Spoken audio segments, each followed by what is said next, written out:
TV Headlines. Presiden Prabowo Subianto menghadiri penyerahan hasil penyelamatan keuangan negara dari penyalahgunaan kawasan hutan senilai 6,6 triliun rupiah di Kejaksaan Agung Jakarta.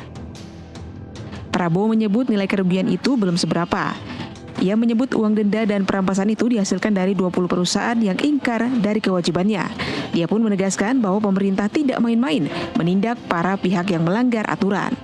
Lebih lanjut, Prabowo menyinggung bahwa sejak awal dilantik sebagai Presiden Republik Indonesia, dirinya mengajak seluruh anak bangsa untuk menghadapi kenyataan dan mengakui kekurangan. Presiden Prabowo menyatakan penyelamatan keuangan negara sebesar 6,6 triliun rupiah ini sebagai hasil kerja keras dari Satuan Tugas Penertiban Kawasan Hutan (PKH) yang telah dibentuk sejak 21 Januari 2025. Kami laporkan total kawasan hutan yang berhasil dikuasai kembali dengan total seluasan 4.081.560,58 hektar.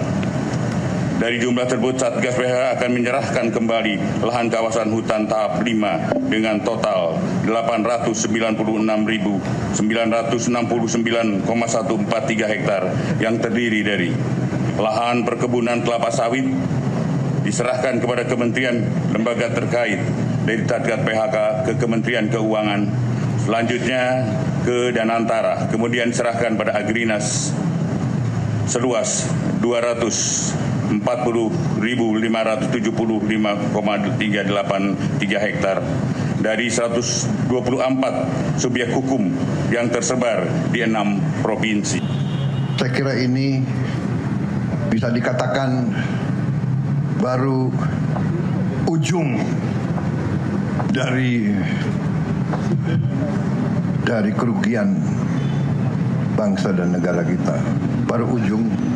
Penyimpangan seperti ini sudah berjalan belasan tahun, bahkan puluhan tahun. Ini yang saya sebut dilakukan oleh mereka-mereka yang menghanut filosofi dan faham serakah nomics, berani melecehkan, berani menghina negara Kesatuan Republik Indonesia, menganggap sepele pemerintah Republik Indonesia, menganggap pejabat-pejabat di tiap eselon bisa dibeli, bisa disogok, sehingga mereka leluasa berbuat sekehendak mereka.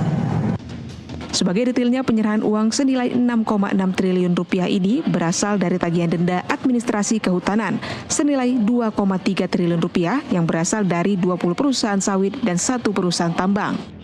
Kemudian 4,2 triliun rupiah berasal dari tindak pidana korupsi, pemberian fasilitas ekspor CPO, dan importasi gula. NTV melaporkan.